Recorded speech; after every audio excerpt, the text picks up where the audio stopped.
Good evening. The April 21st, 2020 Douglas County Board of Commissioners meeting will come to order. Due to the COVID-19 crisis, the Board of Commissioners meeting is being conducted with the use of virtual technology within the guidelines of the Open Meeting Act under these emergency extenuating circumstances. Good afternoon to the citizens of Douglas County. I hope you and your families are doing well in the midst of this coronavirus pandemic. Many of us are facing fear and isolation during these uncertain times. And I want to encourage you by saying there are better days ahead, and we're in this fight together, and we're standing on prayer and faith as we live through these extremely challenging moments. As of this afternoon, we have 244 citizens who have tested positive, in which 7 citizens have died. My heart goes out to our citizens who are recovering, and I extend heartfelt condolences to our citizens who have died as a result of COVID-19, and I pray God to give their families comfort during this hour of bereavement. Chief Scott Spencer, you're here today, and I have asked you to render the invocation, and I thank you for that. So, Chief Spencer, if you could please render invocation for us today, greatly appreciate it. Yes, ma'am. Let us pray. Our most kind and gracious Heavenly Father, Lord, we realize that all things come from you, and we give you thanks for that. Lord, even in the midst of this pandemic, Lord, we look to you for our guidance. We look to you for our peace, and we look to you for our understanding.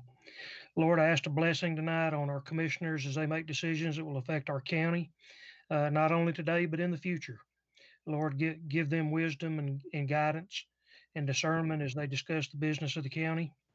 Lord, for the families that have lost loved ones during this pandemic, Lord, I ask that you just wrap your arms around them and give them comfort and peace, knowing that their loved ones are with you now. Lord, we just thank you for all the many blessings that you've bestowed upon us. Continue to bless us. Continue to bless this county, our state, and this great nation. And it's in your Son's holy name we all pray. Amen. Thank you, Chief Spencer. Board of Commissioners and also citizens of Douglas County, if we could just, I would like for us to state the Pledge of Allegiance. We have the flag on the screen. If you could just please state the Pledge of Allegiance, Board of Commissioners. I'll start off. I pledge allegiance to the flag of the United States of America and to the republic for which it stands one nation under God, indivisible, with liberty and justice for all. Thank you, Board of Commissioners and the citizens of Douglas County. Board of Commissioners, due to this unprecedented COVID-19 pandemic, there will be no public comment today. However, this administration wants to hear from our citizens.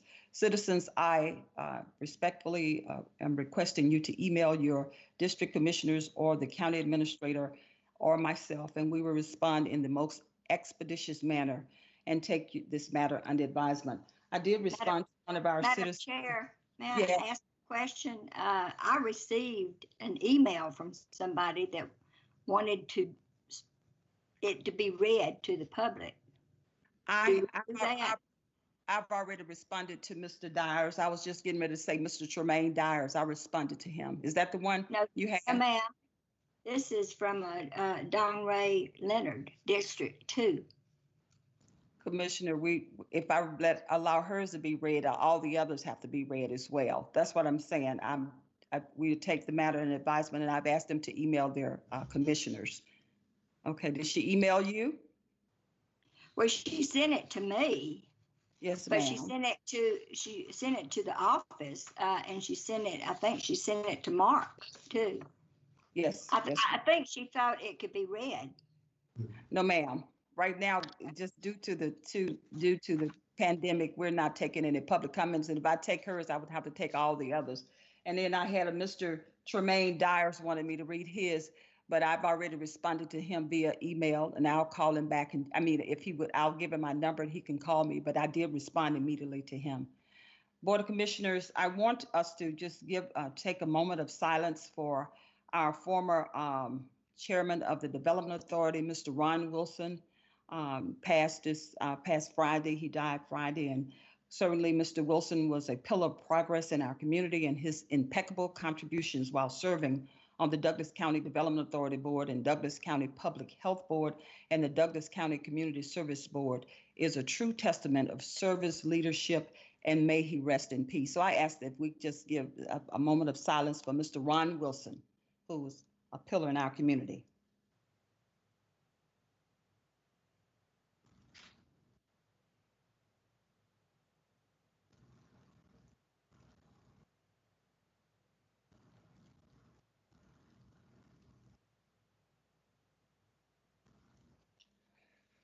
Thank you, Board of Commissioners and the citizens of Douglas County. And Mr. Ron Wilson, may you rest in peace. Our Board of Commissioners are moving straight into the approval of the minutes. I'm sorry, Board of Commissioners, you have the commission meeting minutes of April 7th, 2020, the work session minutes of April 6th, 2020, and the special call meeting minutes of April 15, 2020. Are there any corrections or additions or deletions that need to be made at this time? No. Being none, the minutes stand as presented. We're going to move into our new business, which is tab number 4. Tab number 4 is approval of settlement agreement and release regarding Bohannon for a sum not to exceed $2,500 and authorize the chairman to sign all related documents subject to final legal review. Madam Chair, as we previously discussed, that is a prior restraint case that we've resolved, I think, very favorably working with counsel, and it is for a nominal sum not to exceed $2,500, and I'd ask the board to approve it. It comes to y'all because it comes from the board and not from an insurance carrier. Okay. Board of Commissioners, do we have a motion to approval of the settlement agreement? So moved. Second. We have a motion and a second. Any discussion? We have a motion and a second. Please, when I call your name, just say yes. Ramona Jackson Jones, yes. Commissioner Guider? Oh, wasn't expecting me yet. Hesitant. I'm hesitant, but yes. Okay. Commissioner Carthen? Yes. Commissioner Mitchell? Yes. And Commissioner Robinson? Yes. Okay. We have a 5-0 unanimous vote and the motion carries. Thank you. So we'll move on to the business item. We have tab number 5, resolution to approve COVID-19 emergency response funding. Do we have a motion to approve?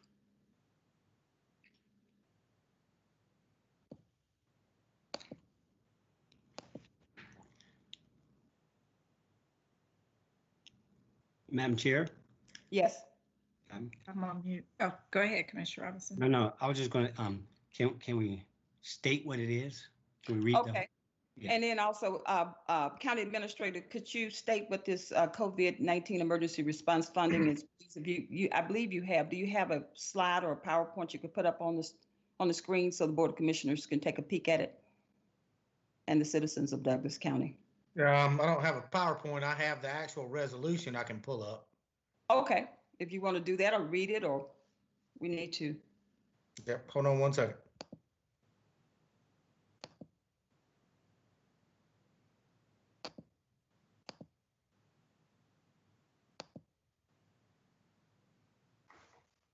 Okay, so you want me to read the entire resolution or just the main parts of the funding?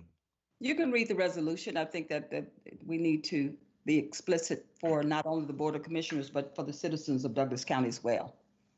Okay. So whereas on March 13th, 2020, the President of the United States announced a national emergency in response to the COVID-19 pandemic, which included 2 declarations, one under the National Emergencies Act and one under the Stafford Disaster Relief and Emergency Assistance Act. And whereas on March 14th, 2020, due to the impact of COVID-19 on the state of Georgia, Governor Kemp issued Executive Order number 03.14.20.01 declaring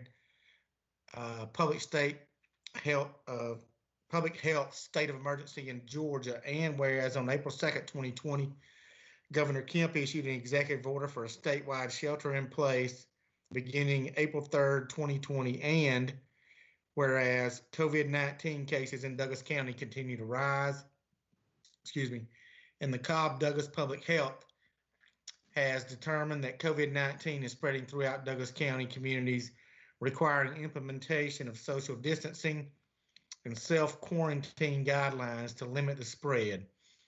And whereas these public health measures adversely impact our frontline workers, community of vulnerable citizens, including seniors, families, and youth, homeless, transient populations, and business entities, along with the Community Services Board and overall mental and health safety included in our public buildings. And whereas in response to this ongoing crisis, the Douglas County Board of Commissioners will likely take action to provide emergency funding. Yeah, I was looking around, I lost myself. Assistance to the Douglas County community affected by the COVID-19 pandemic. Now, therefore, be it resolved that the Douglas County Board of Commissioners hereby directs the Douglas County Finance Director to allocate up to $1,718,000 from the contingency fund for the purpose of providing emergency assistance to our community affected by COVID-19 pandemic. That's another revision. I've got one more too. So that shouldn't be the contingency fund. That should be all applicable funds. So $503,000 will be utilized for first responders and frontline hazard pay from March 16th, 2020 until May 15th, 2020. So this is number one. A, first responders frontline hazard pay. Sheriff Department, Fire and EMS, E911, coroner, animal shelter, and the landfill. And the numbers are provided there, number of employees. Those for 1A totals $441,000.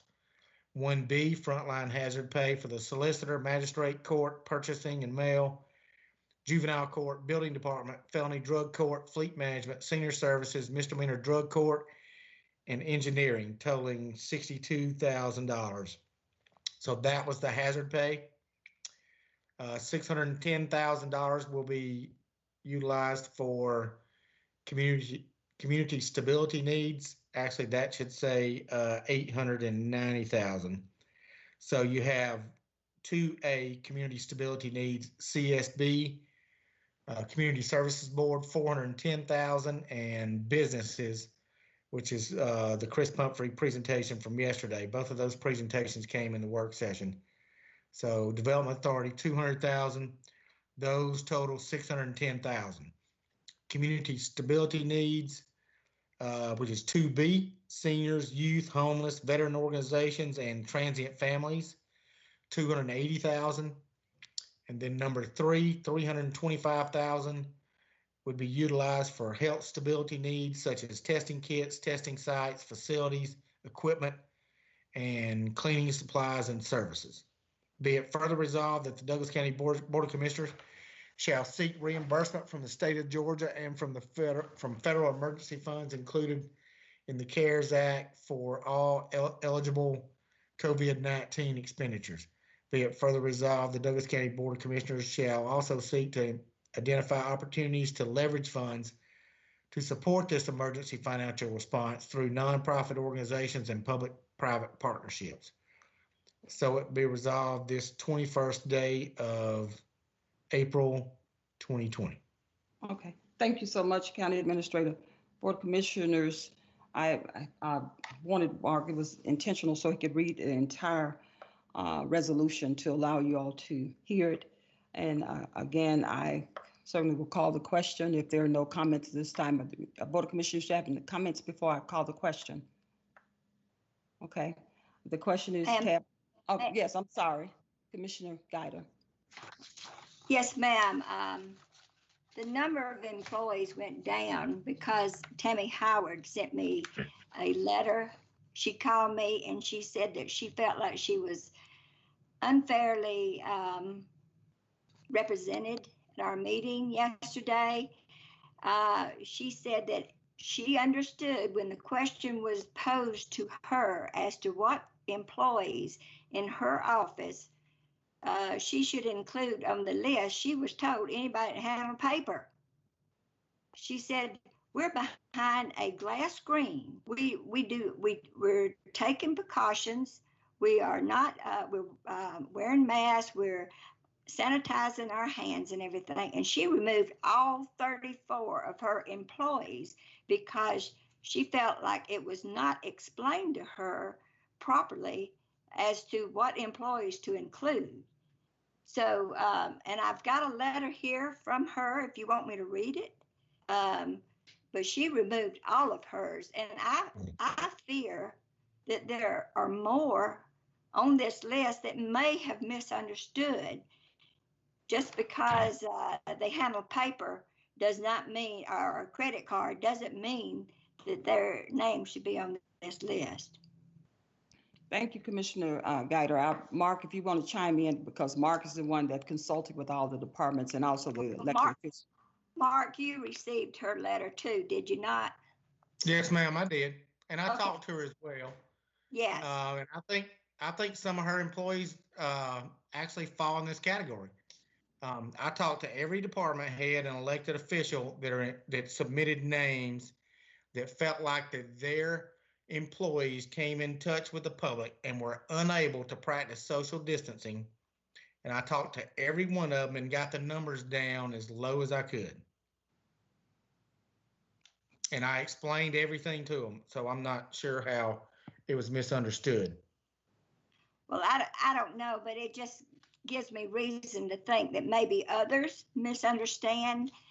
If they're separated by a glass screen, then they shouldn't, I don't think they should be getting hazard pay along with the firemen or EMTs that actually go out there and handle people that maybe have the disease. This is for hazard pay. The probate judge didn't submit any names. I don't even think the tax commissioner has submitted any names. And then Tammy has withdrawn all of her names from this list because she says that, they're behind a glass screen and she does not think that it's what they're doing is hazardous. They're taking precautions within their office. But, well, I just wanted to say what Tammy said. I still have some remarks about this resolution because I think it's way premature, especially going to the Development Authority. But you haven't called the motion yet. Thank you, Commissioner. All right, Board of Commissioners, I'm gonna call the question. Tab number 4, approval of settlement agreement and release regarding, I'm sorry, tab number 5. Yes. Chairman Jones? Mm-hmm.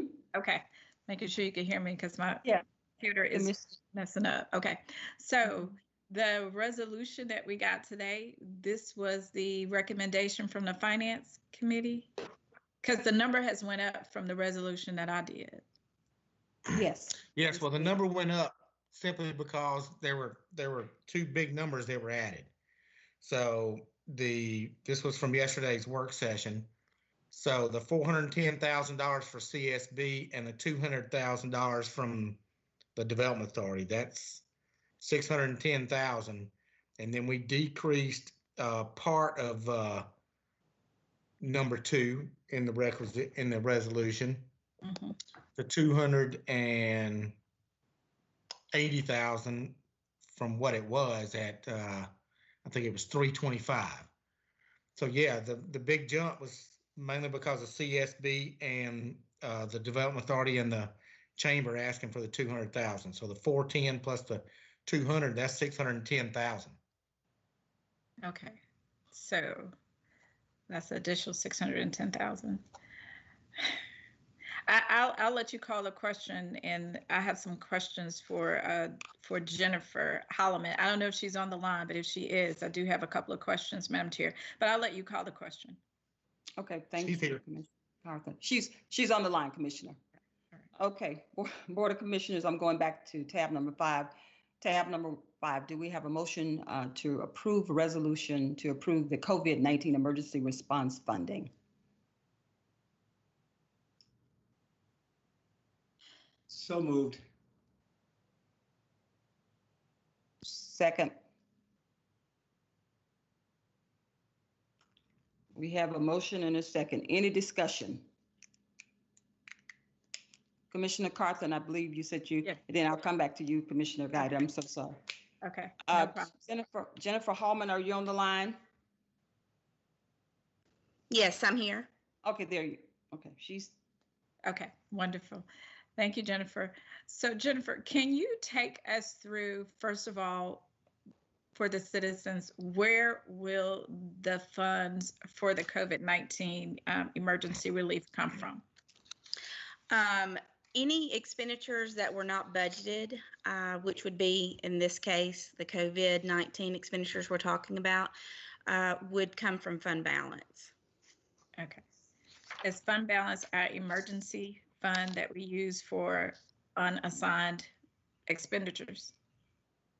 Correct. You have a total fund balance, and then we have unassigned fund balance. And we ended 2019 with a $9 million of unassigned fund balance, which was right at our 10% policy. So, unless some of these expenditures are reimbursed or we get stimulus money that can be applied to the budget, then it would come out of fund balance.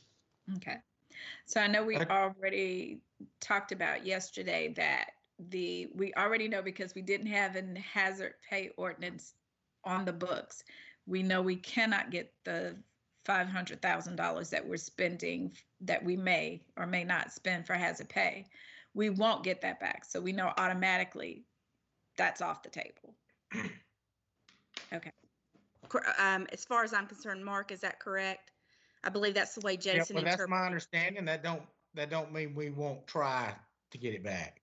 I hope we try. So but- Jennifer as well. So say, for example, fire department has expenditures for certain items that wouldn't hit the general fund. So that would hit fire and EMS fund, and any reimbursements would go back and forth through that. So that wouldn't be general fund, correct? Half That's of just it an would. example. Yeah, Half. that's just an example. Yeah, and same thing for the other funds. Okay. So if we have 9 million in our fund balance now, anything we take out of it, Jennifer, will drop us below our 10% minimum policy. Yes, ma'am. Okay. So I know we don't know. You can't wave a magic wand. I can't. Mr. Corbin can't. Nobody can wave a magic wand. However, if we go below our expected revenues, let's just start at 5%. What could that do to our budget? If we had a 5% decline in what we projected our revenues being, that would be roughly around, say, about $5 million. So that would be a $5 million hit to our fund balance. Okay. So With that would all take- things else remaining the same. There have been some things that have been put in place, freezing positions, as well as, just some of the operating expenses have come down a little bit just because there's not departments working in the courthouse, and so less expenditures are occurring at this time. But when we're allowed to open back up, I don't know if there's going to be a catch-up of expenditures that are going to be needed to be spent. But for right now, it looks like that if there was a 5% reduction in our revenues, which, like you said, at this time, we really just do not know what that amount's going to be. But 5% of the revenues that we budgeted for would be about a $5 million decrease in revenue. Okay. So that would take us well below. So even if we just approved hazard pay, that would take us below. If we approved everything on the list, that would take us well below. That would take us probably into the 7 million range, 6 million. Correct. Okay. My thoughts on this, and I just wanted to make sure that each commissioner understood, yes, we may get funds back, but there are no guarantees. If we're making a decision, at least for me, I wanted to make sure that I'm going into this making a decision based on the numbers. The numbers will tell us everything. They are in black and white. They don't have an audible voice, but they speak loudly. And for me, I would not be comfortable with the $1.7 million, as Mark just stated. I would be more comfortable with us coming back, as David Corbin said, in 60 to 90 days and looking at where we are. I don't want you to get it wrong for those first responders and those, our frontline workers. We're not saying, no, you shouldn't get hazard pay. At least for me, I'm not saying no. I'm saying, can we come back and possibly look at this later? Because I talked to Chief Spencer, and he's right. His people, they do deserve something. We should be giving them something. They are out there, and nobody signed up for this pandemic. Nobody knew when they took the fire and EMS and paramedic positions that we would have a virus on us. And every day, these individuals are putting their lives on the lines for us. The least we could do is give them something, right? The least we could do is to say thank you, because we get to sit, wherever we are and not have to face those type of situations. However, I believe that if we decide to give them this pay, it would be better for us to know exactly how we will be able to pay for it after we get data in 60 to 90 days. Not that we shouldn't, not that we should right now, but that we need to make a better decision based on the facts and the data that we will have going forward. And that's my take on it. For all of the buckets, actually. I just can't in good conscience say that we should take the money that the citizens have entrusted us with. And yes, this is an emergency. Yes, we may get the funds back, but we don't know. And we don't want to, in the back behind this, be scrambling to give the services and everything that we have to the citizens. It's not fair. We're already behind. We know, because we don't have the sales tax in, and we're not going to get, we don't know how the property tax is going to roll in. Those are our only two buckets for revenue.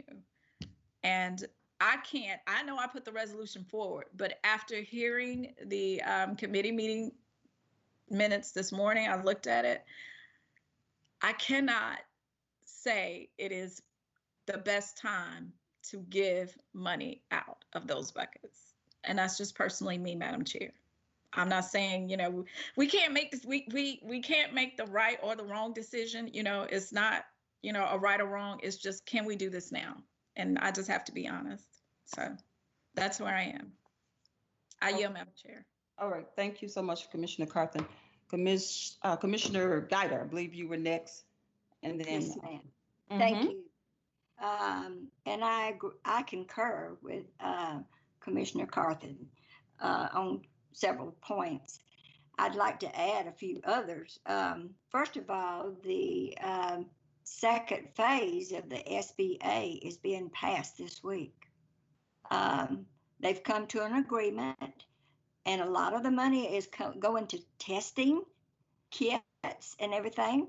Some money is going to the hospitals and and places like that deal with the patients up close. But the Congress is going to be doing that.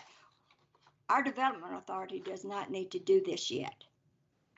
We don't need to allocate $200,000 to small businesses until we see what Congress is going to do for the small businesses. They've added several $1 billion more to that first SBA. We're taking care of our seniors. Right now, the seniors they're being taken care of. We've added more meals and everything. We've taken care of the homeless. We've already allocated 7,000 to them. Transit families, I would assume that may be the homeless also. But I just think this is too premature because, especially because of what Congress is doing. And I knew we didn't have the money in the contingency fund. However, the fire and EMS, they have $150,000 contingency. And we also have $150,000 in animal control. We have in the 190 account, our contingency, we still have 170,000 there, I think, unless it's changed since the last report. But we need to define who first responders are. Some people are submitting names just for the sake of submitting names and getting some extra money for their employees. We have got to define this. What is a first responder? I think it's someone right on the line that actually go out and go in harm's way. But just because you reach under a glass and you give somebody a piece of paper, they're not first responders. And it's an insult to the ones that, as Commissioner Carthen was talking about, that deserve it. They deserve hazard pay. I agree with that. They know I agree with that. But we're making a mockery out of their hazard pay by some of these other employees that's been added to this list that work behind glass windows. And we certainly don't, the Sheriff's Department, they have 356 employees, and they've listed 344 on this hazard list. Do all of them go out? Don't they have administrative offices that do not go and face harm's way? There's several things that we just need to look at this list. We need to define it so that we're not making a mockery out of the ones that surely deserve it. That surely deserve it. Whether they get it this payday or next payday, I don't think they would mind waiting. But we definitely just need to define what a frontline employee is. But we do not need to proceed with the SBA project with the Development Authority because of what Congress is doing this week. And there are several things that are already being taken care of. We're going to provide the necessities for everybody. I assure you, the necessities. But let's take them one day at a time to see where the necessities are. And, you know, y'all, we can do that without a resolution. Now, if y'all want to go with a resolution, so be it. But, you know, we're going to take care of the needs of our people. But a lot of things are going to be reimbursed or given to us by the federal government. In the new bill today, it included testing. So we don't need all this money allocated to testing. So I would suggest that we table this or let it die or whatever and come back with another hazard pay list for the frontline employees, that come face to face with the public without any kind of separation or glass window in front of them. And we just need to, we don't have a lot of money. Now, this is the fund balance, Commissioner Carthen, as you said, it is to be used for emergencies. That's what it's for a rainy day. And this is certainly more than a rainy day. But we don't know, we're just into April. We don't know if we're going to have a storm or a tornado sometime during the year or wash out bridges. That's why we have the fund balances for emergencies. Yes, we can use some of this money for emergencies. If we go below our own our own level that we've set in our ordinance, so be it. This is what it's used for. But let's don't just squander it, because we don't know what we're going to need further down the road. And with that, I yield back. Thank you so much, Commissioner Guider. Any other Madam comments? Chair? Yes. And I believe Ken Bernard has a comment. This is Mark Teal, County Administrator. So I was just notified by Chief Spencer. His numbers are incorrect. They should be 169. The numbers I had received were 67, and he had sent Frederick 169, but the numbers that I had on the spreadsheet were 67. So so the fire department's numbers would increase 1A by $100,000. Mhm. Okay. All right. Ken Bernard, I believe you had a question or a comment. Did you have something? Madam Chair, yesterday at the work session. Attorney Bernard, yes. Yesterday at the work session, I was asked about the potential contribution to the Development Authority Chamber, whether we could do that or not. And while I don't know the clear answer because I don't know the specifics of the program, we would just say while you do have certain restricted buckets, there are other buckets that the board would have to find a benefit to the general welfare of the public at large or whatnot. Having said that, the backdrop, and I had a conversation with ACCG today to discuss, and their concerns and my concerns are whether or not a contribution would violate the gratuities clause. And it probably all boils down to what is the program. So your legal is not trying to hold up anything y'all might consider doing. We would just say the devil will be in the details as far as we comment on what is the actual program, so we could opine at that time. Right now, because they're in the structural stage and all the apparatus is not in place, I don't know that I would be knowledgeable enough to give you an exact answer, but there is a little bit of concern depending upon what the program actually is. Now, there are counties that are doing things and some cities doing things. There are others that are on hold because of this concern, and there are others that they've been told not to do anything. So your legal department is simply saying we would want to see the structure of that program in order to be able to comment. Okay. Thank you so much, Attorney Bernard. That makes sense. Any other comments from the Board of Commissioners? Madam Chair? Yes, Vice Chairman Robinson, do you have anything? Oh, all right. So I'm listening to the voices. It seems like there's not total agreement on a couple of the items. So, and I don't think I disagree. So here's my thoughts that I would support taking out Development Authority to $200,000. It might have been premature per se, just because they haven't fleshed out the program. But to Madam Guider's point and to all our understanding, Congress is coming out with a 2.0. So for me, I could acquiesce that one. The second point is, while I always supported first responders, I didn't know where this front line came from. So from my perspective, I would take that entire bucket out.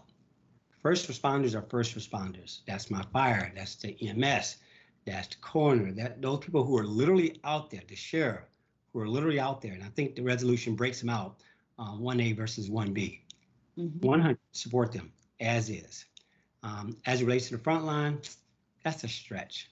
I don't disagree with Madam Guider, but I can separate the two. I think that was an expansion of the scope of this conversation somewhere along the way that we decided to go out and ask them.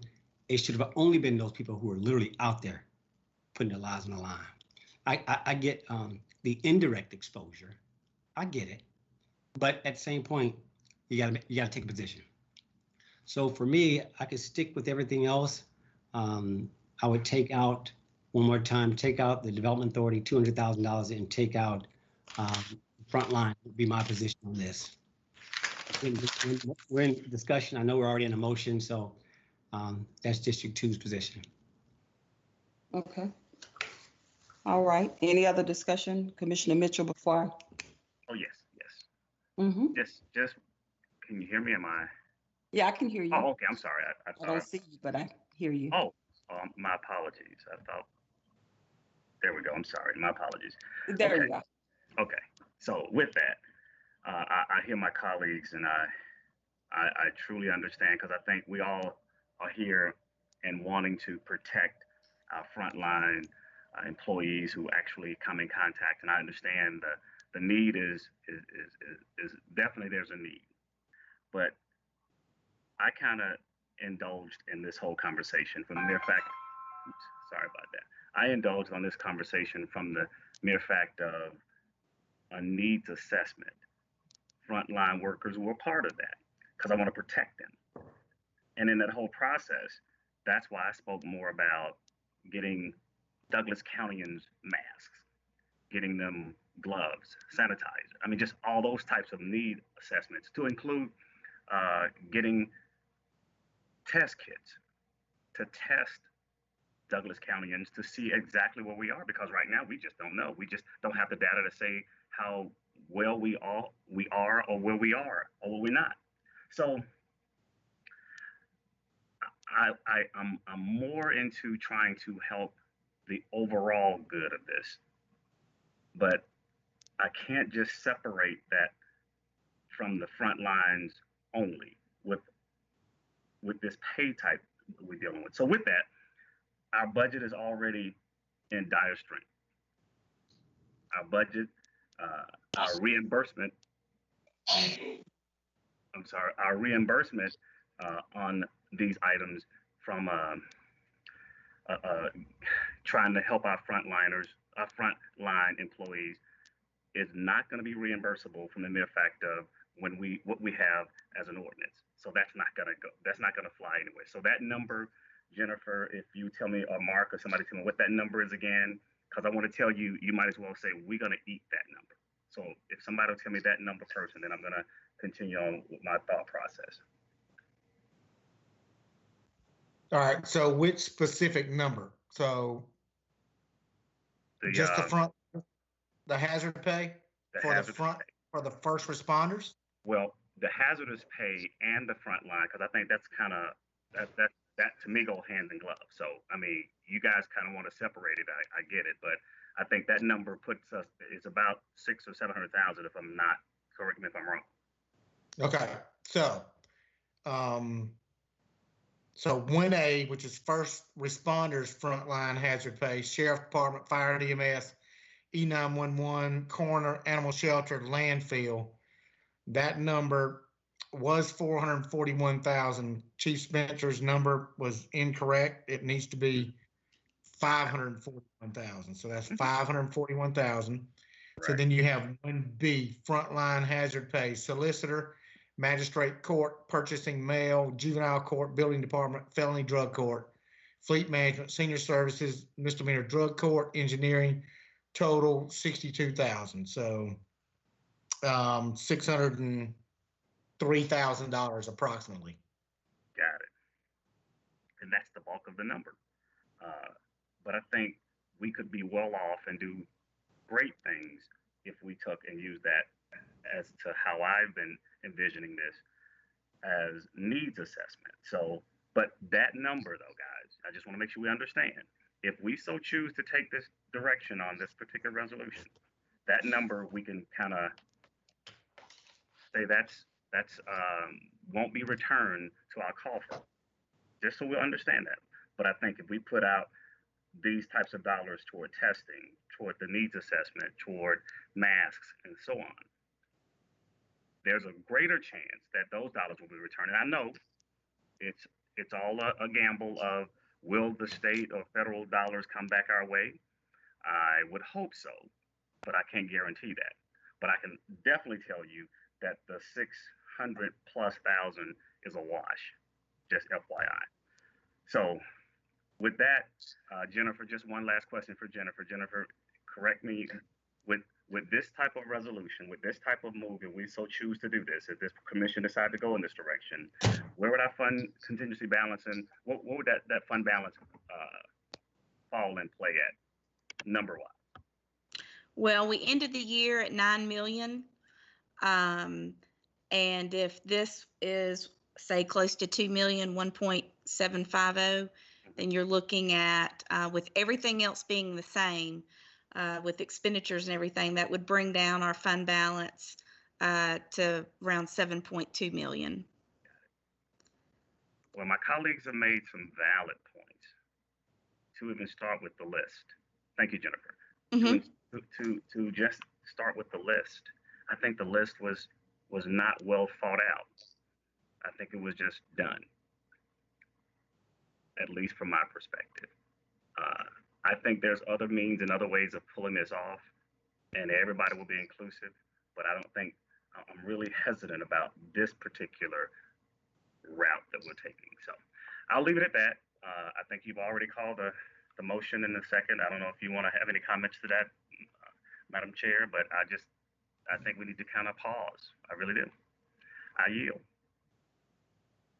Okay, thank you so much, Commissioner Mitchell. Certainly, some of the items that we agreed, Ken, I have a question for you. I want to propose taking $200,000 out, the $200,000 out for the Economic Development Authority because of the SBA loan that's come through. And then we looked at the tiers of the front line, 1A and 1B, removing 1B right now at this time because there's so many questions regarding 1B. But I want to make it very clear that this resolution that was presented was not my idea. The only thing that I had added in there initially, we discussed hazardous pay last Wednesday, but I'll take the heat for it because I didn't, again, like I said, the resolution and all the things that are composing this resolution was not my idea, but I'll own it. So with that being said, with those two items, Ken, do I need to, if I do that, do I need to recall the question with removing those items out? Or? Madam Chair, unless the motioner wants to withdraw the motion, you have a motion and second pending. You can propose an amendment to the motion. That amendment would be subject to a second, debatable, and then you'd vote first on the amendment and then on the motion as amended if it passes. Okay. Board of Commissioners, I would like to amend this motion by removing the $200,000 out of the equation for the per the request of the Economic Development Authority as a result of the SBA funding, and also to remove 1B from the hazardous pay line. Mark, can you tell me what that would reduce that number to, if you could? So also, Madam Chair, so right at the very first sentence of 1A, number 1, it says 503,000 will be utilized for first responders and frontline hazard pay. We need to specify the dates. So from March 16th until May 15th, 2020. Under 1A, in order to incorporate all the fire and EMS that Chief Spencer submitted, we would need to add $100,000 to that. So that'd be 541,000. And if my math is correct, I did this really quickly a while ago, you're looking at, instead of 1.718 million, you're looking at $1,556,000. That's increasing 1A by 100,000, removing 1B, and removing the Development Authority from 2A.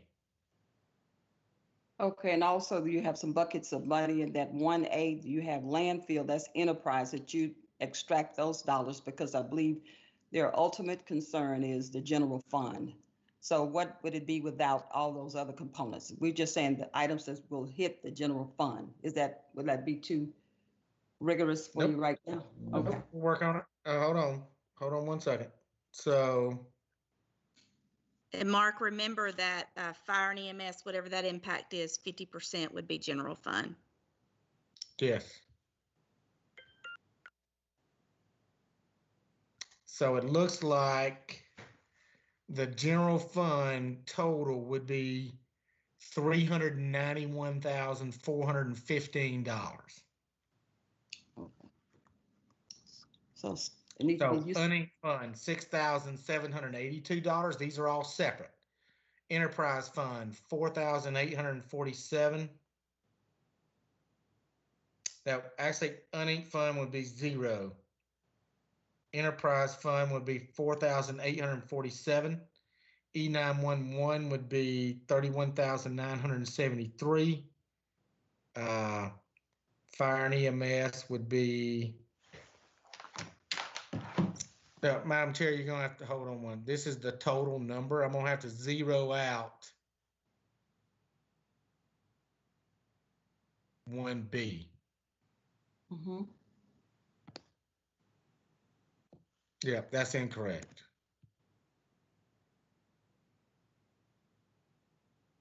Board of Commissioners, please bear with Okay. us Yeah. just 1 second. Okay. Madam Chair, don't forget the contingency funds. It's already out there. We have some Yeah. contingency So- funds for the fire and EMS and animal Yeah. control. Yeah, we know that. That's what he's Don't you doing. think we should deplete that before we start moving more money in there? That's what I'm saying.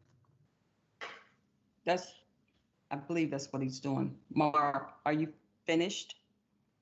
Okay, so look, so what we're looking at, total, if this is correct, $539,649 is the total. That's for Sheriff Department, Fire and EMS, E911, landfill, corner, animal shelter. General fund, $337,158. Enterprise fund, 4,847. E911, 31,973. Fire and EMS, 163,737. They started the year with $125,000 contingency fund. I seriously doubt they spent very much out of that fund, so that could be subtracted. Animal control could totally be taken out of their contingency fund, which is $1,940. Okay, so the impact to the general fund is 337,158, correct? Yes, ma'am, I believe so. You need a little more Yeah. time. Jennifer, can you check these? You got this spreadsheet? Yes, I can pull it up. Yeah, so what Maybe I zeroed out 1B and then only looked at 1A. But I changed fire and EMS to 169 employees.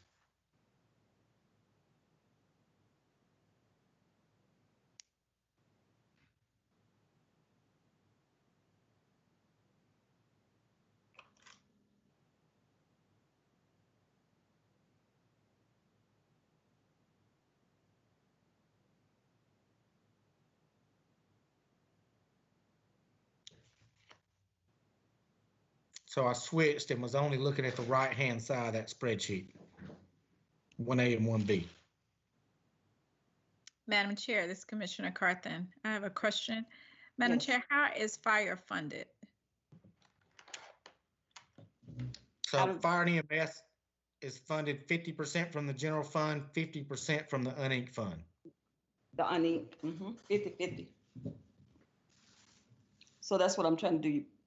Are we coming, Jennifer? If not, I can, I'm just trying to Yeah, get them. I'm coming up with the same numbers. Mark, you're saying that you just took that spreadsheet and increased the fire and EMS by 169.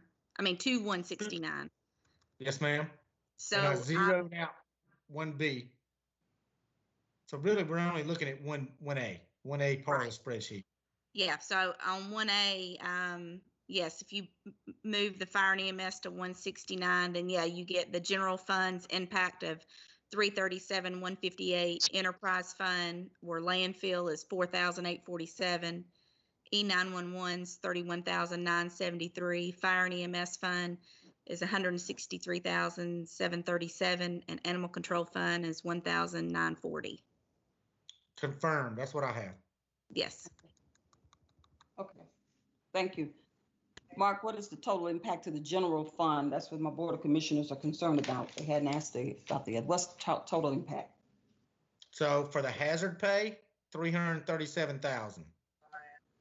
Okay, Everything else in the resolution It depends on what department some of that stuff came out of. So,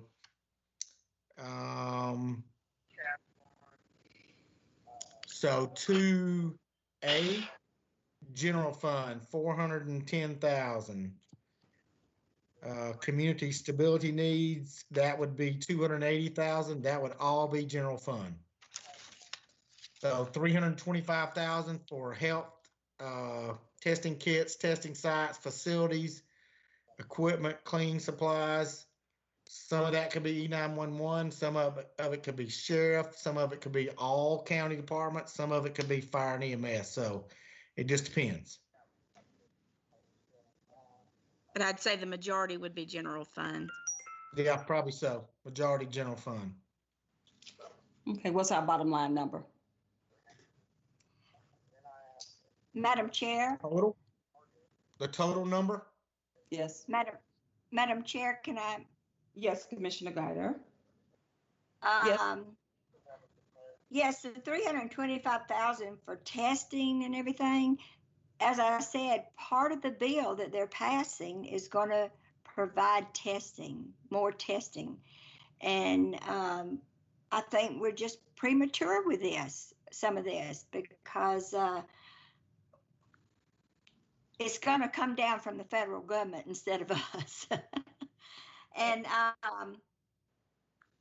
can I just make a suggestion that I know you don't want to do this, but that we consider tabling this to work out all the details of this?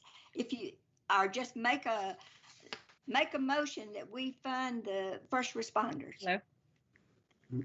And go from there. But and look at the rest of this, because there's a lot of stuff in here that I think we're funding the funding will come down from the federal government, especially in this new bill. Now you're back. Okay, and I think some of the things that you want to, I call it tamper with, certainly they're Commissioner Carthen's ideas. So Commissioner Carthen, you have anything to say? Commissioner Guider wanted to remove a few or to think about it. You have a comment? Commissioner Carthen? Hold on one second. Okay, because I know All right. this was your resolution, so I don't want to bother your resolution without you having some input. Hello? Yeah, I hear you. Okay, great. So, There you are.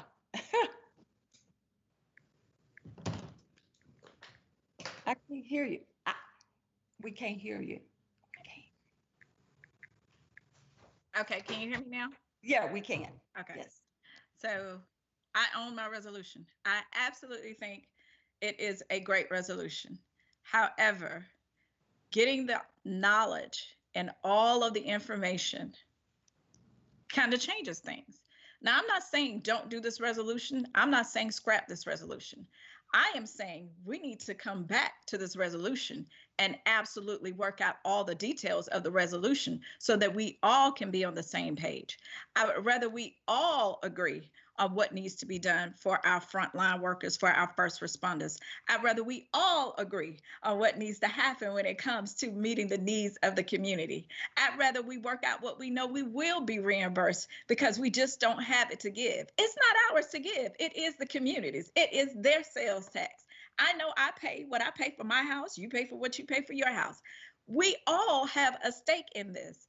I believe that our first responders and all of our workers will understand that, one, we don't want to cut anybody, right? I think we all agree. I think Commissioner Guider said it yesterday. If we don't get this together, we're going to have to end up cutting people. I personally don't want to cut anybody because every family in Douglas County is important to me, right? So I don't want us to have to even come to, our budget retreat and say, what are we going to do? Let's mitigate it now. I'm not saying don't do anything. I'm saying right now, don't go ahead with doing anything. Let's wait. Let's get these numbers right. Let's go back to David Corbin. Let's see what we can do. Let's see where we can bring it forth at. And then we come back together, even if you call a special meeting so that we can get this right. But I just don't want us to rush. The don't rush challenge. Don't be rushing to do something that may hurt us when all we want to do, I think all of us on here, all we want to do is help. That's my thing. But I own my resolution. Trust me, I do. Madam Chair? You're back. Yes, Vice Chairman Robinson. Yeah, no, I appreciate the passion. When I brought this up 3 weeks ago, when we knocked over those businesses, we made everybody shelter in place. We own that. We did that. Okay, so I want to be careful that I don't get convenient in our actions. You knocked over the county. The governor didn't do it. The president didn't do it. We did, collectively, right? So here we are. You knocked them over, but then all of a sudden now it's like I'm seeing conflicts in one's positions. I'm seeing conflict because at the same point, we're getting about data. I mean, what's going to impact is not this little money, it's what we did out in the marketplace. That's what's going to impact us, not this. This is more symbolic that we care.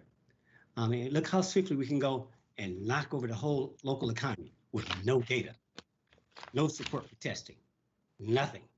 And now all of a sudden, you want to wait, you want to pause. This thing is moving at lightning speed. If you can knock the local economy down in 48 hours, then surely we're capable of making this type of decision. But I'm not disagreeing. But I think the whole premise was to give Madam Chair what she needed to get done, right? Now the whole point was to show support. Like, okay, Madam Chair's got work to do, right? She's trying to get stuff done. Our job is to appropriate, and just like Congress. Sometimes it takes longer, sometimes it doesn't. Madam Carthen, I do appreciate your efforts to work offline with the district commissioners to try to sort of bring this forward. But at the same point, we recognize where we are, guys. You got to give a little to get a little.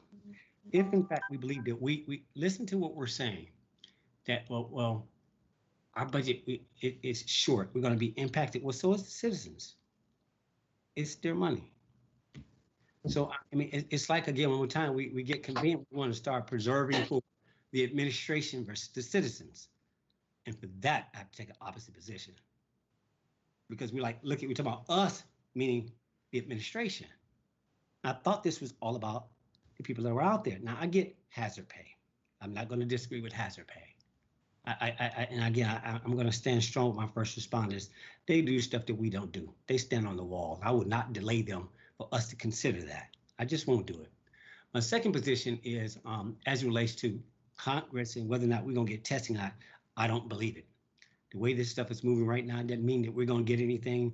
And here we are. We're still late to the party and still testing. And we're going back out here and we still ain't tested. Right? We're going back out here and still haven't tested. Right, so I'd rather control our own destiny, know the status of our own backyard versus waiting.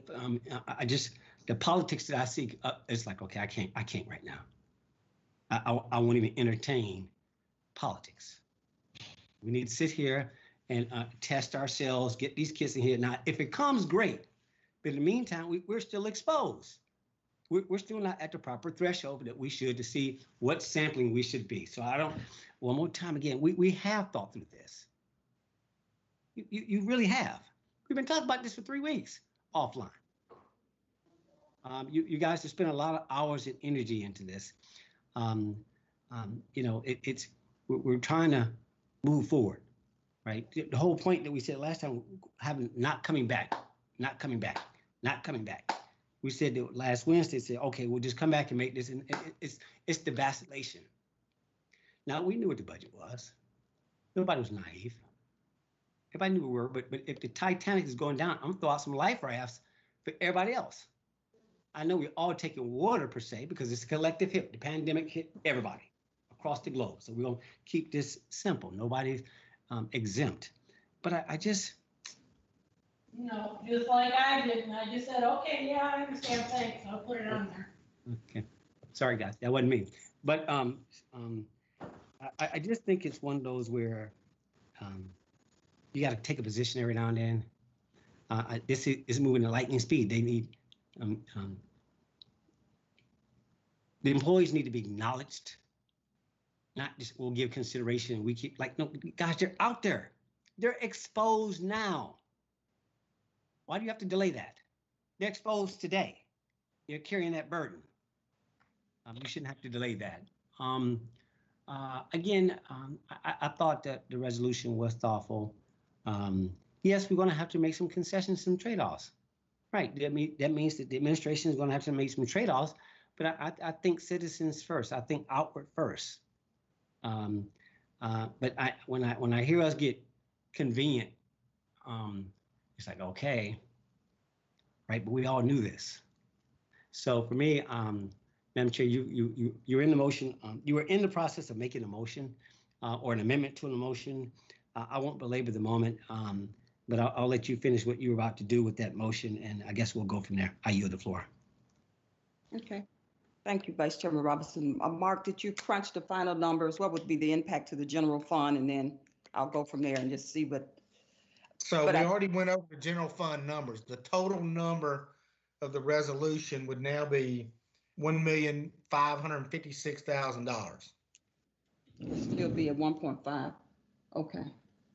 Board of Commissioners, I came to you about a week ago regarding hazardous pay, and I realized, Commissioner Carthen, you have some second thoughts about your resolution, and I certainly can.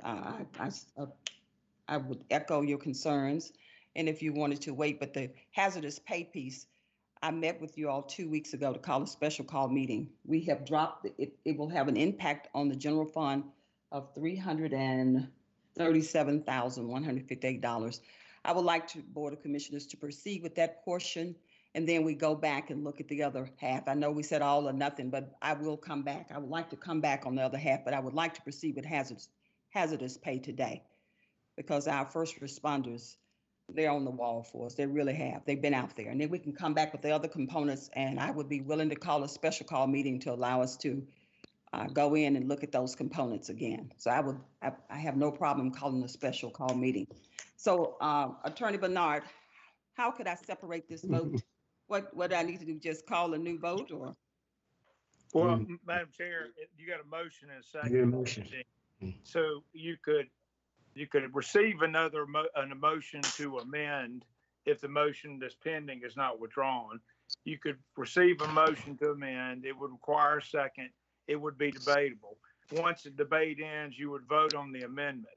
So if you're trying to make a motion to, and I can't follow the chart real well, but if you're trying to make a motion only to pay first responders in a certain category for a certain period of time, you'd be making a motion to amend the resolution to only provide the pay for the first responders in whatever groups, and I know there's some labels there, during whatever period of time, and then you would ask for a second. Okay. Okay, Board of Commissioners, I have a motion on the floor, but I would like to make a motion to amend the motion that's in place to just pay the first responders just out of category 1 for just first responders only. And we've reviewed the first responder category, which will not include 1B, but just 1A. I would like to make a motion to move forward with that. So that's an amendment, Madam Chair. You need a second. To amend, I'm sorry, I'm making a motion to amend. Madam Chair, Yes. could I address Mark Teal, please? Madam Chair, you're not in discussion on the amendment. You need to receive a second or not at this time, and then you can debate. Okay. The amendment was just to include the hazard pay. Yes, for just Category 1A. A. Right. Second. Correct. Okay. I have a motion and a second. Any discussion? Commissioner Guider. Yes, Mark, there are some people on this list, even in category A, that have not worked frontline. So is that a stipulation? Could you define that? Yes, I mean, if they're employees, that were either, if they hadn't worked since March 16th, then no, they would not get paid.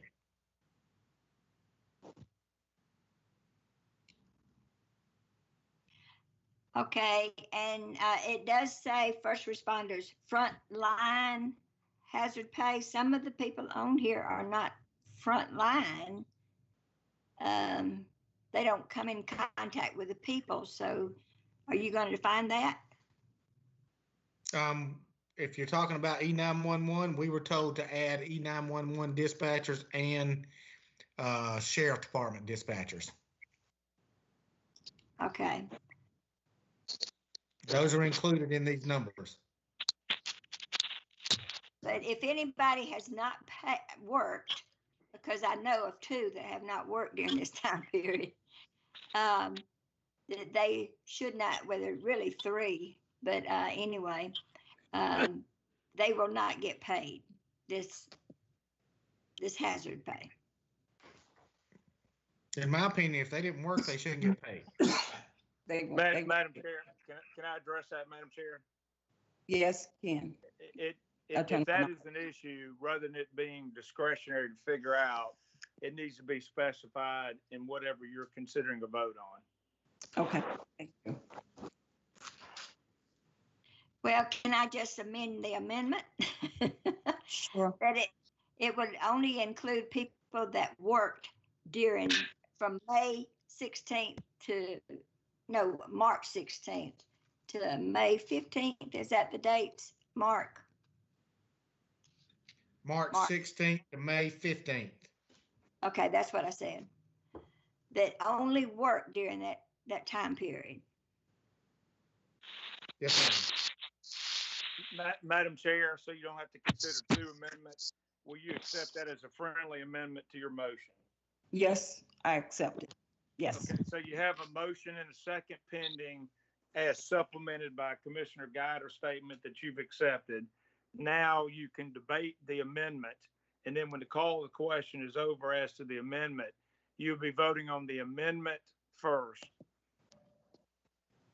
Okay. Any question or any discussion? I believe Commissioner Guider, you had a discussion, question. No, I addressed it to Mark. It was about what my amendment is. Okay, we have a motion and a second in place. We have a motion and a second. Please, yes, Commissioner Mitchell. Yeah, so for clarity, because looks like we got several motions and amended motions on the floor. But so for clarity, the list is the list. It's not altered because, so can you help me with this? So you can alter the list based on whose work, and so now it gets a little muddy. Who worked, didn't work? Did it work 2 days or 3 days? So so Ken, help me with this now. So are we saying now that if they worked 1 day they're in, or they didn't work any days they're out? Is that what I'm understanding what Commissioner Guider is trying to also add? Well, let me ask a clarifying question. I can answer that, I think. Mark, the resolution and the amended resolution does not provide for a prorated amount. It simply provides for an amount provided you work during the period of time. Is that correct? Yes, that's correct. So theoretically, if somebody worked 2 days during that month or 2 month period, they would get it for the entire period. Correct. Yes. That's up to y'all, but I disagree. That's up to the board. I guess the question is, how would that be policed? Prorated according to the number of days. That's not part of what we just talked. Now we're adding. Now we're discussing. We're gonna prorate now. So I mean, let's make it clear of what this really is. We're kind of doing it as we go, and let's say, well, let's add this piece to the puzzle.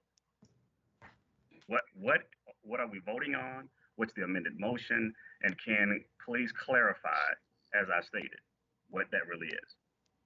As I understand the motion, and I'll ask for anybody to correct me if I'm wrong, Madam Chair's amendment changes the resolution to provide for first responders under category 1A only during the period of time, March, I want to say, was it 13th through May 16th, Mark? May 15th. May 15th.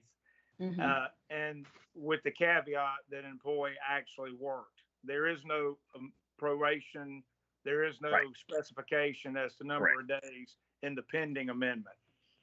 That is correct. So with that, we can't now start making all these additions unless we want to amend that motion. So that's what I'm trying to say. So the other part though to that, this whole uniqueness about this, the list, does it include the corner Yes, and the staff of the corner? yes, we have 4. Mark, you have 4 employees on the list. You know, they're at They least, weren't all There's, working. there's 4 on the list, but some of them have not worked. So they haven't worked in that period of time. Is that what you're getting at, Yes. Mark? Okay. Yeah, some of the deputy coroners have not worked. Well, I'm from the corner on down. So within that list that you have, from the corner on down to our deputies, some of those guys haven't worked within that time frame that we mentioned. Yes, that's correct. Some of the deputy coroners have not worked. Oh, some of the deputy coroners have not. Okay. Yes. But The coroner is salary. She's an elected official. She's Understood. salary. But understood. some of the deputy coroners have not worked. Okay. Just want to make sure that we're talking about everybody, because I see my And- colleague is just not agreeing with that whole makeup, but I'm not gonna debate that part of it. I just want to make sure that part was also in addition to or not, as to the clarity of that particular motion. But okay, I'll yield and see kind of where this goes. okay, thank you so much, Commissioner Mitchell. Commissioner Guider, if they have not worked, their department managers or directors will determine that, and if they haven't, they just won't get paid. Their name is on the list at this time. We're in the weeds. So what I want to do, we're going to allow their directors to do that. So we may not spend as much as on the sheets. I know what you're getting at, but if they hadn't worked, they just won't get paid for that period of time.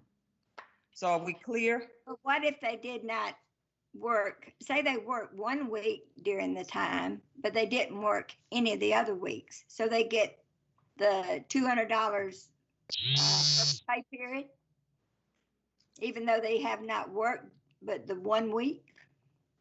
The way I understand it, Commissioner Guider, is that this would be on a per pay period basis. So Even it though, is on just a per pay period basis. correct, Mark, that this is going to be this time, or this hazard pay would be paid on a per pay period basis. Yes, So that's what Jennifer and Frederick and I discussed today. Okay. So if they work Does during the that, pay does period, that they would apply receive to it. the elected official too? Will that apply to the elected official if they did not go out on calls? They won't, elected officials are not being paid, Commissioner, for hazardous pay. She's salaried. I think she's included in the 4, is she not, Mark?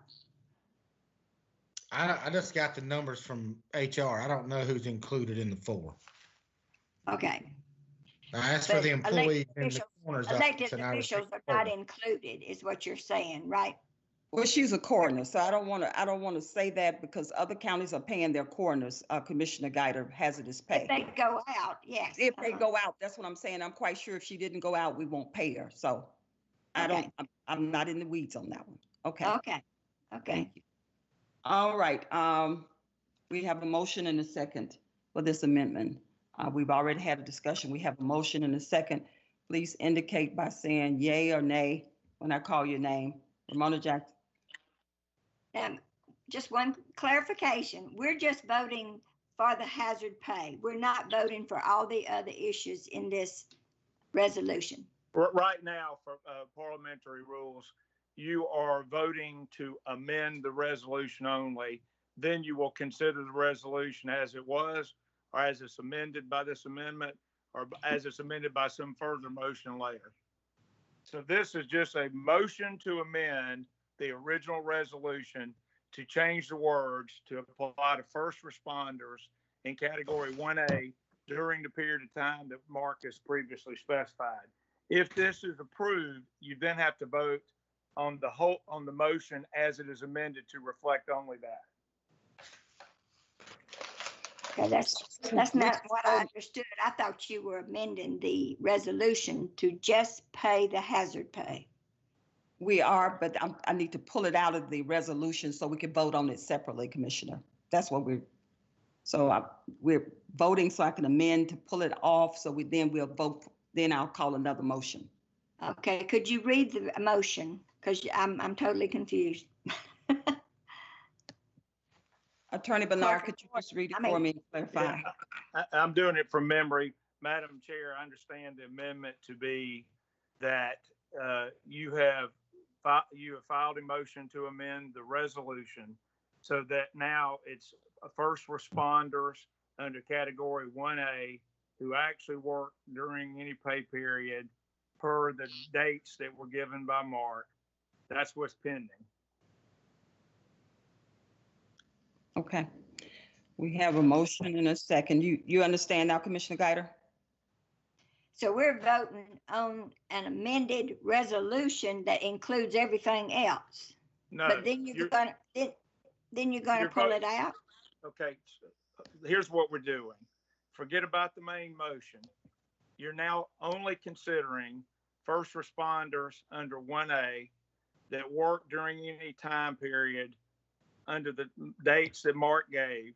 You're changing the language of the resolution to only deal with that at this time. If the amendment is passed, you then will have to consider the original resolution as amended, which will be only the first responders under category 1A during the period of time specified who actually work during any pay period. Okay, I do not want to vote on just this resolution. I thought we were voting on a new motion just to vote on hazard pay, but you're just amending this resolution. Is that right? That's technically correct. You're taking the sheet of paper with all the words. You're taking out the words, if you vote for this amendment, that only include the words that the chairman mentioned as far as the actual pay. And then you'll vote on the revised amendment, assuming it passed, revised resolution. It would not include all the other categories because that's not part of the amendment if it passes. So we're just voting on hazard pay right now. Voting on the amendment. On the amendment, Commissioner. On hazard pay. You Yes, are only ma'am. voting on the amendment for hazard pay for first responders under 1A who work during any time period during the period Mark specified. Okay. Or any any pay period during the time period Mark specified. I just had a hard time hearing him because he sounds like he's in a well or something. Okay. Okay. We have a motion and a second, and we've had some discussion, our discussion. We have a motion and a second. Please indicate, Madam Vice Chair? Chairman, I see your Yeah. hand. Yes. Yeah, I just want to make one comment. I'm not going to alter it. I'm just going to put a pin in it that the Community Service Board had a time-sensitive date associated with it. That was all about cash. It's about their cash flow. April 30th. I'm just making a note, not to take us off task, because I want to keep you what you need. But don't forget about that. That was time sensitive. They're down, what, 9 days? They run out of cash fast. So they made a good presentation to us. And so I know this gets complicated sometimes, and I get it. It's very dynamic. But just making a note, come back to it later, stay focused, continue on. You called the question. I mean, you got your second. So I just want to make that note about CSB that needs to be dealt with. All right, I yield. Okay, Mark, on that, I'm not Mark, Ken, on CSB, I want to call another motion, or should I just combine? I just want to ask before I do, because we need to pick them up. They're running out of money quick. So I can add to this as well. Can I answer, Attorney? Well, Madam Chair, if your second takes, if you want to amend your own amendment and the second accepts your amendment, then you could proceed. If the second won't accept it, you'd have to make another amendment. Consider that amendment first, then consider your first amendment second, and then consider the overall resolution as amended if it's amended. So we're starting to get where we're going to get lost here unless we either start over or we can, I can guide you. So whatever you want to do, but if you want to amend your own amendment, your second would have to accept that. If she doesn't, then you'd have to make your own amendment and get a second from somewhere else. May I make a suggestion? Yes, Why don't we vote on the resolution on the original motion and get that yay or nay? And then if it doesn't pass, we can make a motion to fund the hazard pay per these amendments. And then on another note, we could vote on that CSB. Okay, what I'm gonna do, I'm gonna do it. Madam Chair, Yes. in the parliamentary rules, you have both a motion on the main motion and a second. You have a motion to amend and a second pending. You have to deal with the amendment some kind of way first, and then you would go back to the original motion unless another amendment is made.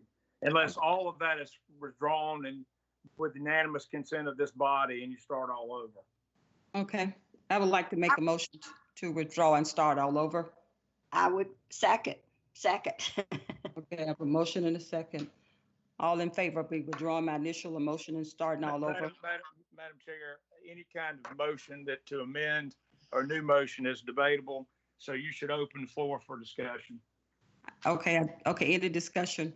Because I want to withdraw my first motion. Any discussion, Board of Commissioners?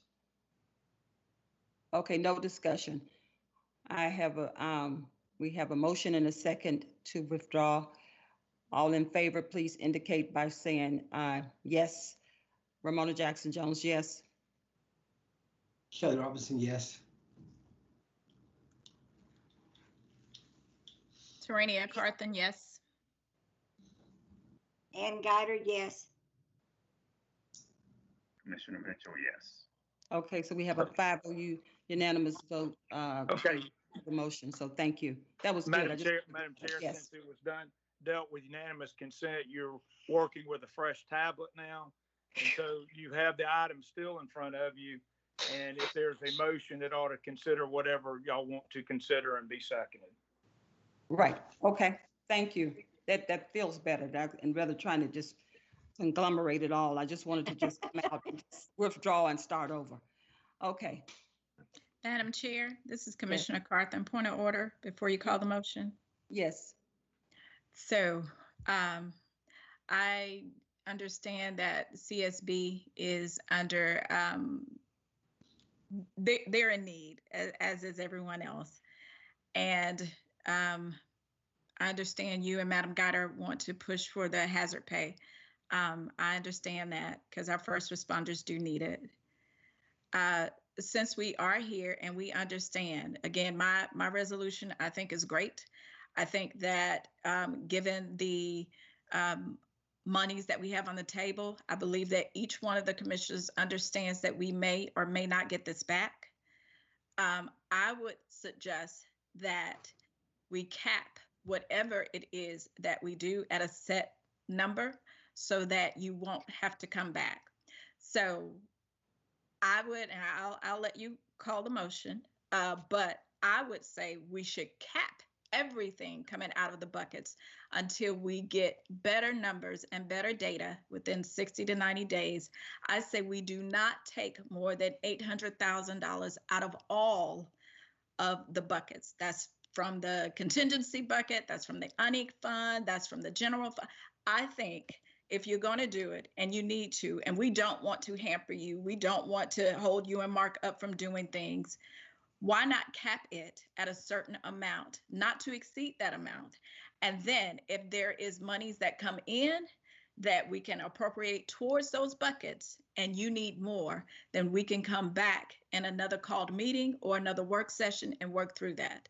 But why not, put in what you all are suggesting and cap it? That way you don't have to come back for CSB. You don't have to come back for the needs assessments for the seniors, Meals on Wheels, the testing kits, the supplies. If you all can work within that certain number, and you may want to confer with Jennifer, cap it. And then if you need more, let's come back to the table. That's my comment in regards to it. Because I want to be fair. I don't want to hamper anything, but then again, I don't want us to go into this and not have, the exact information that we need to make a conscious decision. Thank you. I yield. Thank you. Madam Chair, please remember we're under emergency declaration. And what Commissioner Carthen's proposing is fine. We just need to be very careful and not tie this to emergency purchases or emergency situations, because if those come up, we have no choice. And Mark, I think we all understand that. But thank you. Thank you. I think Commissioner Carthen, I believe she's just indicating just for this moment, this bucket of money. So Jennifer, if you could come on the line and just tell me, I know you said 800,000, Commissioner Carthen. I believe it initially was 1.1 million. What if we just move it down to 900,000? That gives me a little more leverage to play with, or 900,000. Jennifer, do we have enough for me to, Jennifer Hallman?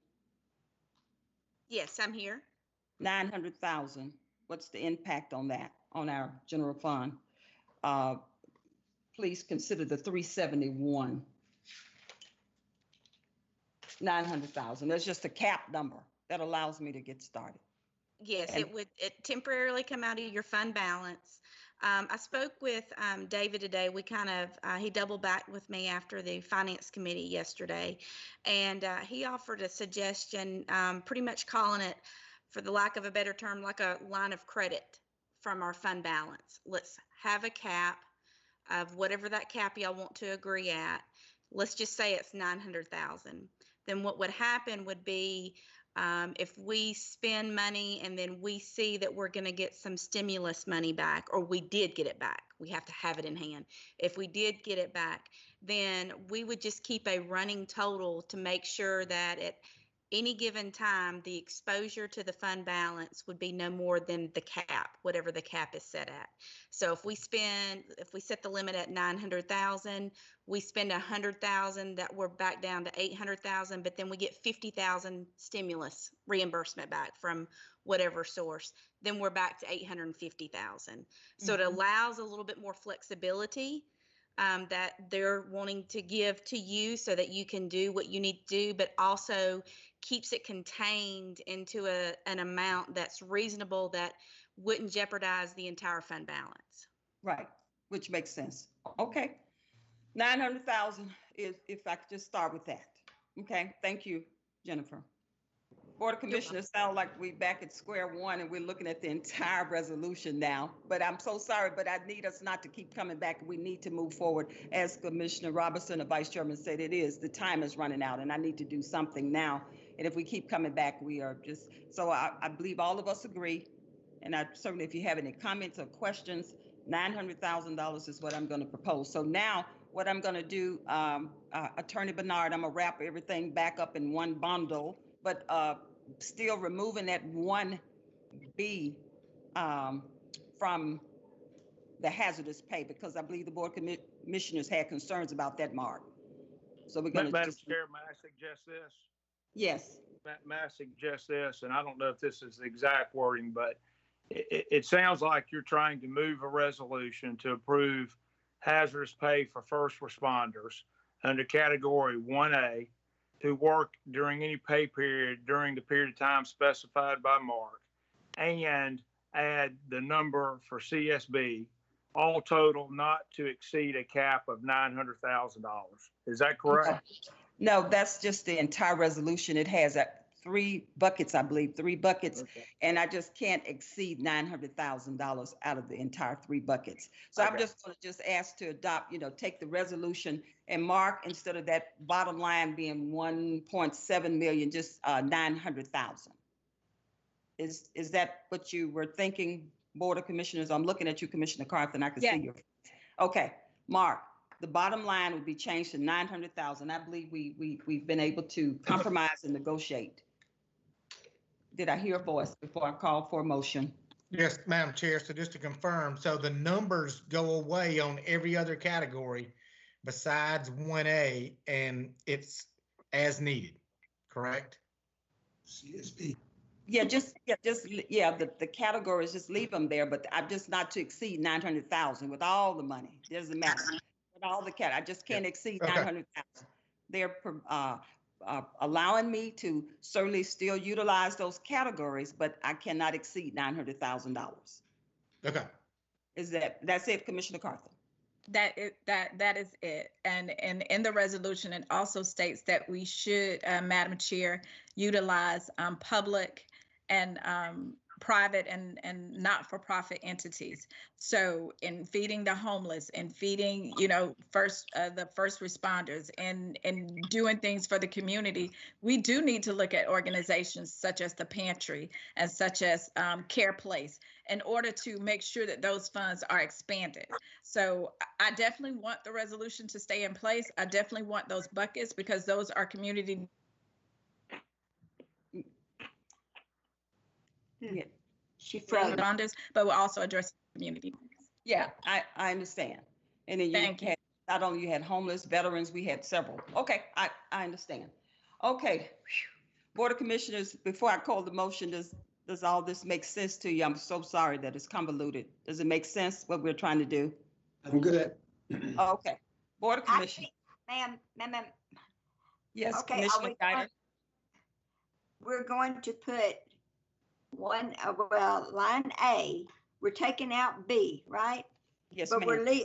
Yes, ma'am. are we leaving the category? What's the category for that? Can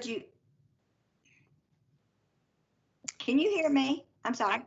I can. Okay, it sounds like y'all are in a well or something. No, category 1B is no longer an option at this time. That 1B, but the other two categories that you see listed, they're still on there.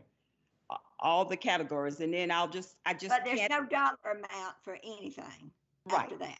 Right. There's no dollar amount for, because you got the development authority on here, and I thought we were going to take that off. That dollar amount, even though they're on there, again, I can't exceed 900,000, and you can see it's already tight with the 400,000 for CSB. So certainly their request will not be granted. If it is, it'll be a small amount. Well, can we just take the dollar amounts off? Yes, that was the intent. If you want to leave it on for CSB, so be it. But take it off for the all the other things. Yes, and CSB will be okay. Yes, we can do that. That's Mark, fine. we'll And take it off. you're defining the frontline employees as those who worked in a payday, but from March 16th through May 5th, and they get paid if they work during a payday, Yes. the hazardous pay.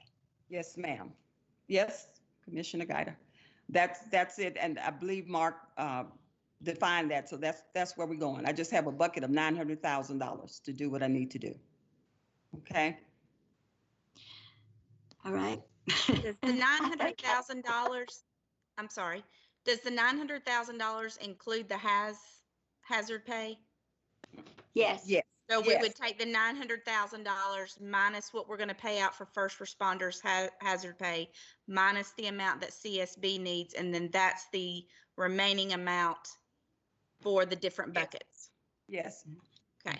And it didn't even have to be remaining for the different buckets. It's just give me some so I may not be. Gives you know what I'm saying? flexibility. Yeah, it gives me some flexibility. So that's probably about $200,000, I'm assuming. Correct?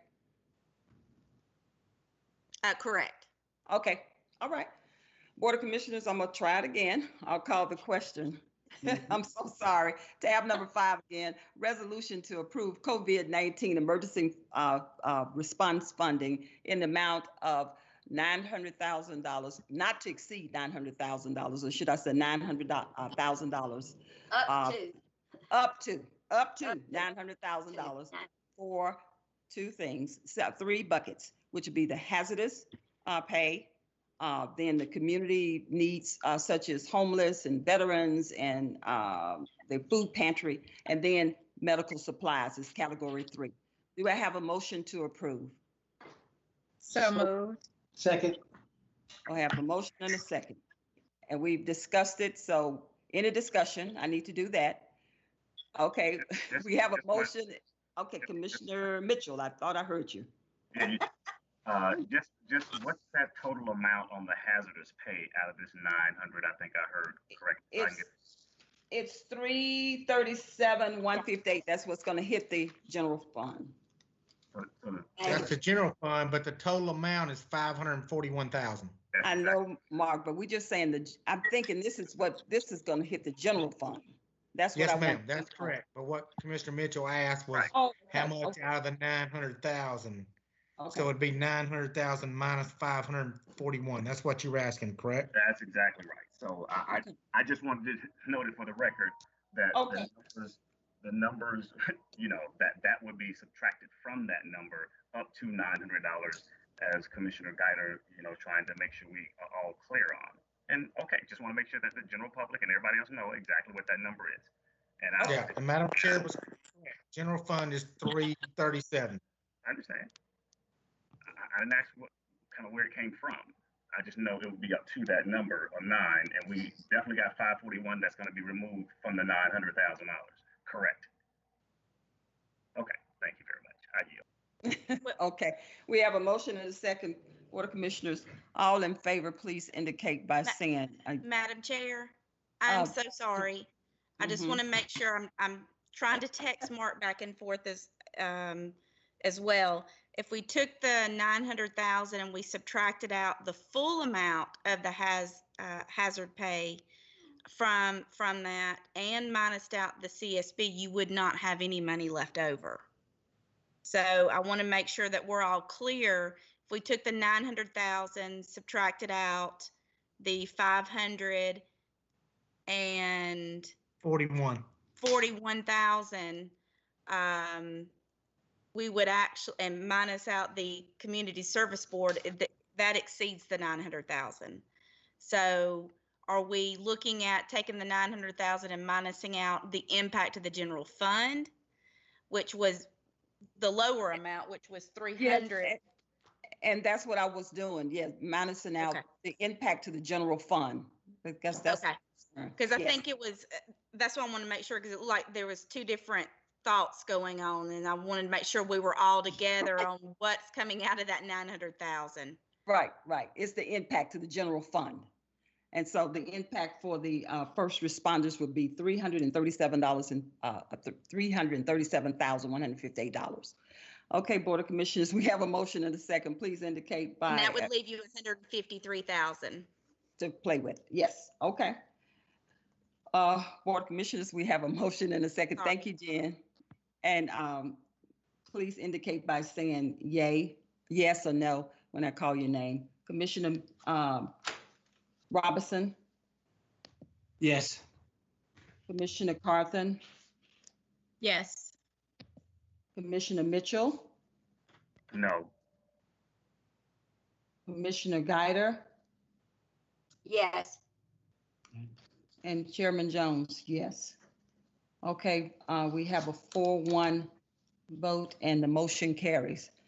All right, thank you so much, Board of Commissioners. We'll move forward. We're going to move on now to our consent agenda, and shouldn't take us long. Tab number 6 is authorization to approve an MOU with the GDOT to install roadway lighting at State Route 402, I-20 at State Route 5, Bill Arp interchange, north and south ramps, and authorize the chairman to sign all related documents.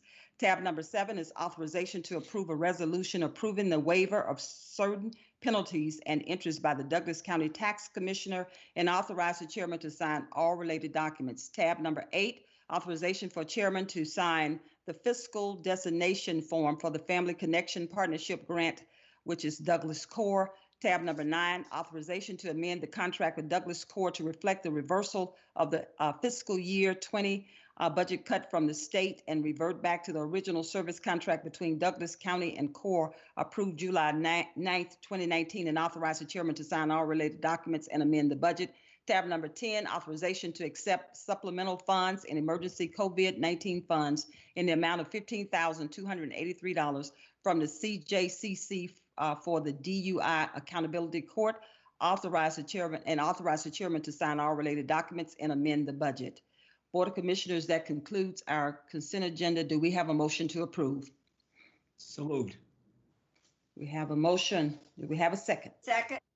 We have a motion and a second. Any discussion on any item? We have a motion and a second. Please indicate by saying yes or no when I call your name. Commissioner Guider. Yes. Commissioner Robinson. Yes. Commissioner Carthen.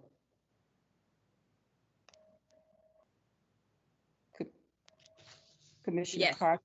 Okay, Commissioner Mitchell. Yes. Chairman Jones, yes. We have a 5-0 unanimous vote and the motion carries. Board of Commissioners, tab 11 through 13, we have approval of expenses. Do we have a motion to approve? So moved. So moved. We had 2 so moves. I'll second it. Okay, we have a motion and a second. Any discussion? We have a motion and a second. Please indicate when I call your name, yes or no for approval. Commissioner Carthen, Yes. Commissioner Guider, Abstain. okay. Commissioner Mitchell, Yes. Commissioner Robinson, Yes. Chairman Jones, yes. Okay.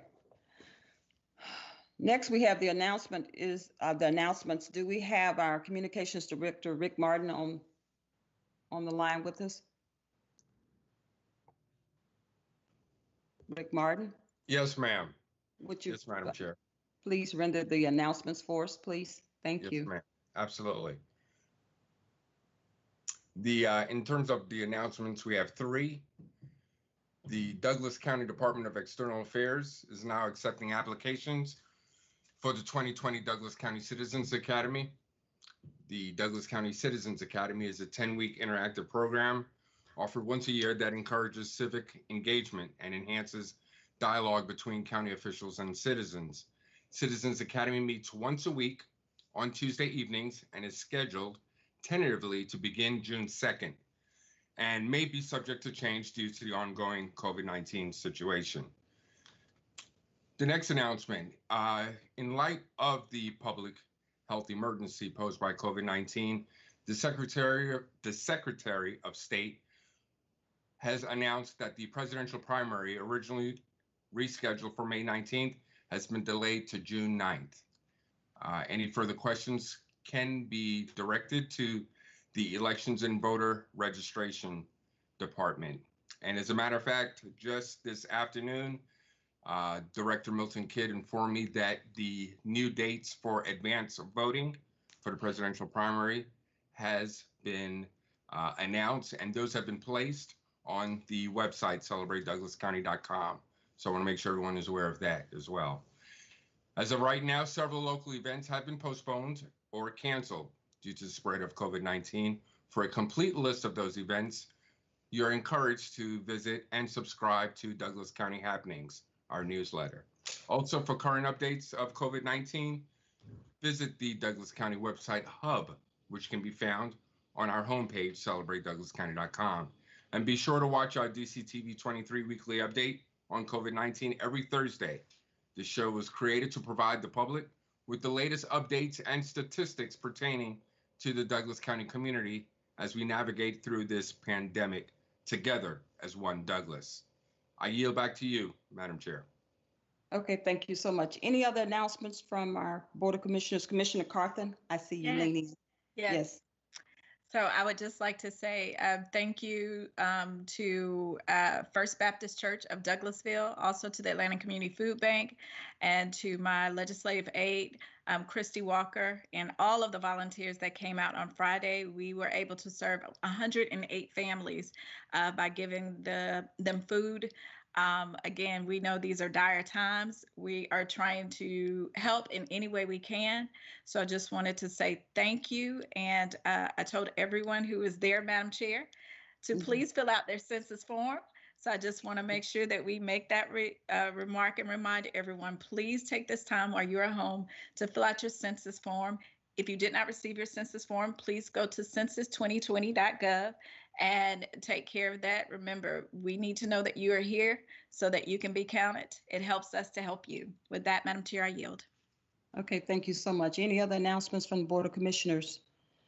Board of Commissioners, before we close, I would just like to personally thank the Board of Commissioners and Commissioner Guider. I'm sorry. Okay, that's okay. It was delayed. Couldn't push the buttons. I want to thank the pantry who meets on Saturday mornings behind Kentucky Fried Way KFC now. And Ephesus Baptist Church for what they have done too. They are sending meals to the ERs of both Tanner Wellstar, the Tanner Hospital, and Douglas Wellstar. And we also have a pantry, and it's on Wednesdays. And I don't know how many families we feed, but it's we feed a lot of people. I'll just say that. And the community has come together, and they're donating a lot of the food for that pantry. And so thank you all, the faith-based organizations, the churches, for reaching out to the community. Our motto at Ephesus is that we are rivers, not reservoirs. We don't just hold everything in the church. We let it spill out into the community. And I just thank God for people like Billy Godwin. Thank you. Thank you so much, Commissioner Guider. Any other comments from the Board of Commissioners?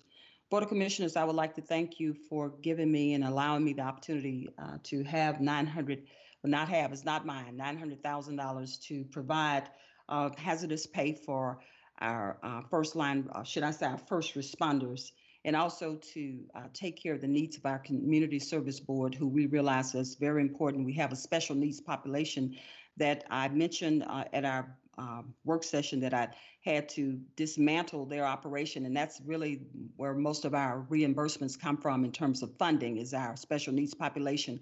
But wanted to make sure that that social distancing piece was not compromised. And I knew that I wanted to make sure that all our citizens were safe. So our special needs populations are at home with their family members until we adjourn. But certainly that did not negate the fact that the Community Service Board was dwindling fast. And thank you, Vice Chairman Robinson, for certainly reminding me of that, because our mental health population, we want to make sure that we're stable in that manner. And also we want to make sure that our mental health population and all of us right now, with everything that's being so emotional, we need to make sure that we have our Community Service Board up and running and ready to go at a moment's notice. I also want to thank you all for giving me enough funding for our veterans and our homeless and our food pantries and our care place and all those places that it may not be $1 million, but it'll be something to show that we do care here in Douglas County. I know right now for the Development Authority, we certainly, Commissioner Guider, you said that some SBA funding has come down. Certainly we'll have that discussions. We want to see what that SBA funding does for our small businesses, because what I don't want to do is turn our back on our small businesses.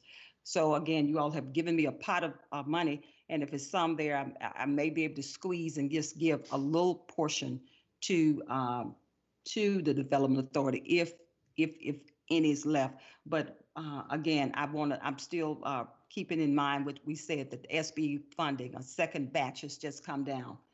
So again, and thank you to the citizens of Douglas County. This has been a trying time for all of us, and we will get through this. And I just wanted to say that the Board of Commissioners are committed, and we're here to support our citizens. And we appreciate everything that all of our employees have done during this moment as well. So with that being said, Board of Commissioners, if it's nothing else to come before this board, this meeting is adjourned. Thank you.